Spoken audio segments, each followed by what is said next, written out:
BQuick Jiu-Jitsu Network, checking out a Russian 2-on-1 tie, something I've been doing a lot lately. My buddy and student Joseph Ortega.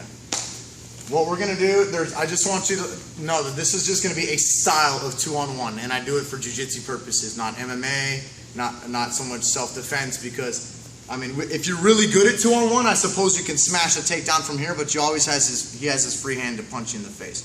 So there's also different styles. When you snap to this 2-on-1, I can do the grip style where I'm gripping into my armpits here and I'm pushing his head, I'm getting outside of his leg. But basically what I'm getting at on the arm is I'm pulling.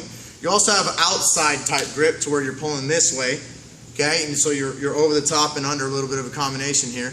And then you have when you start to incorporate the thumb grip. So that I have his thumb here and then I'm able to grab with my thumb.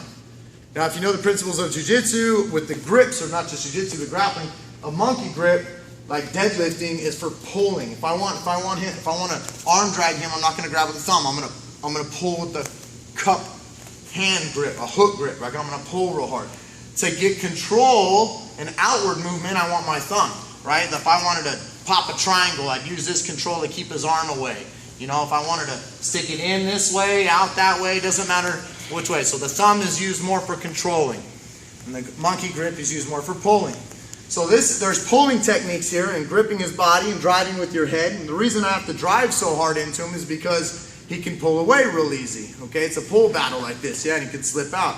This style, which I use that a lot though, that's one of my go-tos. This style is more of a hanging downward technique. So now I'm directionally pushing away from him. So I've got this arm hanging down.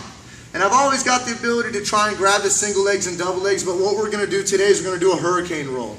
I'm going to break it down to a few different ways, okay? So look at my grip.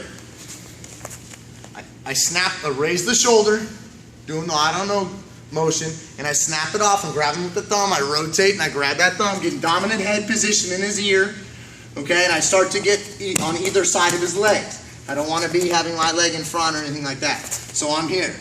Now, I'd like to rotate outside of him. Watch this, I'll do it super slow. I'm going to rotate his arm outside of him. So it forces him to roll over with that shoulder rotation, and I can come up, put my weight on top of him.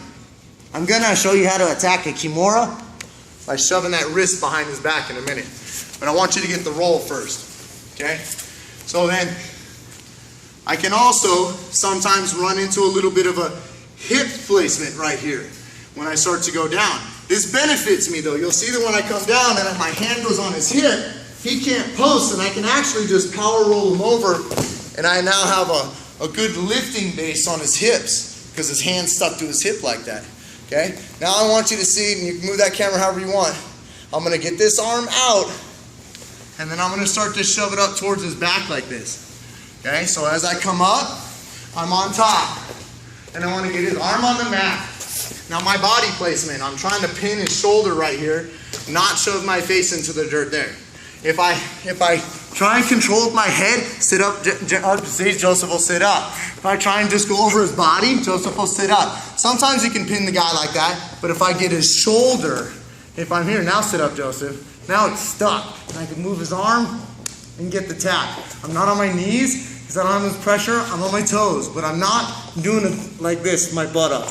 I'm here. Let's go again.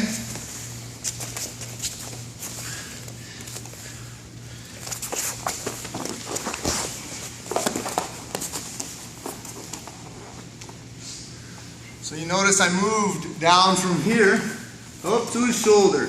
And I got my shoulder, look at that.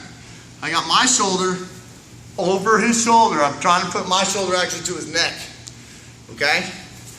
And let's talk about a couple more options real quick from right here.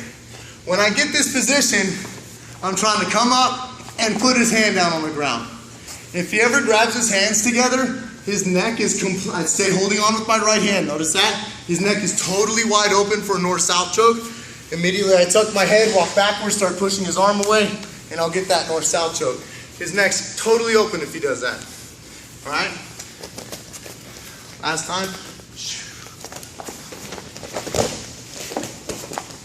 Say he defends.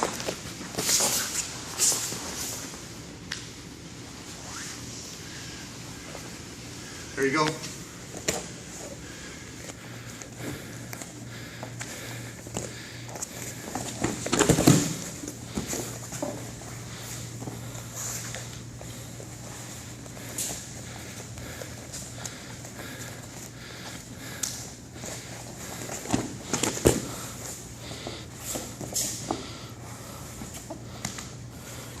Garrett, go.